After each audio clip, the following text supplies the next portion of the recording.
দুজন লোক, বাংলাদেশের দুজন নাগরিক যাদের বয়স দুজনেরই 28-27 এবং তারা কাপল, তাদেরকে অ্যারেস্ট করেছি বান্দরবন থেকে। তাদের বিরুদ্ধে যে মূল এলিগেশন, যে অভিযোগ, সেটা হচ্ছে তারা পর্নোগ্রাফি প্রস্তুত, পরিবহন এবং কেনাবেচা, ট্রান্সমিট এবং এই কাজে অন্যদেরকে উদ্বুদ্ধ করার অপরাধে তাদেরকে গ্রেপ্তার করা হয়েছে।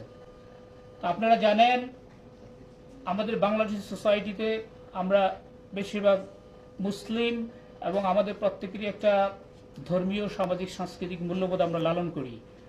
তো এরা হচ্ছে এই পর্নোগ্রাফিতে তারা ওয়ার্ল্ড ওয়াইড মোটামুটি বলতে পারেন যে চ্যাম্পিয়নশিপ অর্জন করছে। তো যেটা আমরা মনে করি যে আমাদের টোটাল নৈতিক মূল্যবোধের প্রতি আঘাত এবং আমাদেরকে ইন্টারন্যাশনাল সোসাইটিতে ডাউনগ্রেড করছে। তারা বাংলাদেশের টপ পর্ন স্টার, তাদের ওয়েবসাইটে লিংক দেওয়া, তারা অনেক আগে থেকে প্রচার করতেছে। আপনাদের যেহেতু সোশ্যাল মিডিয়া মনিটরিং স্কিম আছে, তারা আসলে কি কাজ করেছেন? সিআইডির উপরে যে পবিত্র দায়িত্ব সেটাই আমরা পালন করার চেষ্টা করতেছি। সকল অপরাধ কি দুনিয়ার সব পুলিশ ডিটেক্ট করতে পারে না। অনলাইন হচ্ছে আসলে ওপেন। আপনার জন্য যেমন ওই আফ্রিকার একজনের যেমন আমেরিকা, সবার জন্য এটা হলো ওপেন স্পেস। তো এটাতে ইন্টারেক্ট করা কম্পারেটিভলি অনেক ইজি। এটা আমরা অস্বীকার করার উপায় নাই যে আমরা 100% এটাতে কন্ট্রোল আমরা করতে পারবো। দেখেন আইনটার নাম কি? পর্নোগ্রাফি নিয়ন্ত্রণ আইন। You can simply control it, কিন্তু আমরা পুরোপুরি এটাকে প্রিভেন্ট করতে পারবো, এটাকে এলিমিনেট করতে পারবো না। আর অনলাইন স্পেস হচ্ছে গ্লোবাল, আমরা এটা একটা পার্ট মাত্র।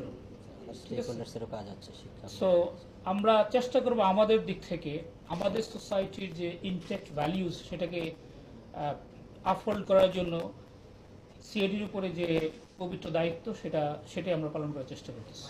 আইডিগুলো আইডেন্টিফাই করছি এবং তাদের লিঙ্ক পরিষ্কারভাবে পাওয়া গেছে। তাদের ফেসবুক আইডি, ইনস্টাগ্রাম আইডিতে তারা অ্যাবাউটে লিখে রেখেছে যে তারা বাংলাদেশের টপ পর্ন স্টার, তাদের ওয়েবসাইটে লিংক দেওয়া এবং পর্ন ভিডিওর বিভিন্ন অংশ বিশেষ তারা ফেসবুক, সোশ্যাল মিডিয়ায় তারা অনেক আগে থেকে প্রচার করতেছে।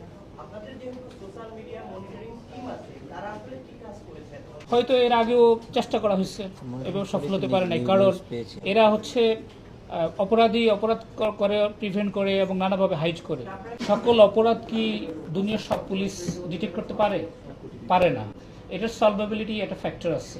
অর্থাৎ আমি এটা নিয়ে কখন আপনার সামনে আসবো, আজকে কেন আপনাদের সামনে আসছি? কারণ আমার সাবস্টেন্সিয়াল সাকসেস আছে, আমি অ্যারেস্ট করতে পারছি এবং তাকে একটা ক্রাইমের সাথে লিঙ্ক করতে পারছি।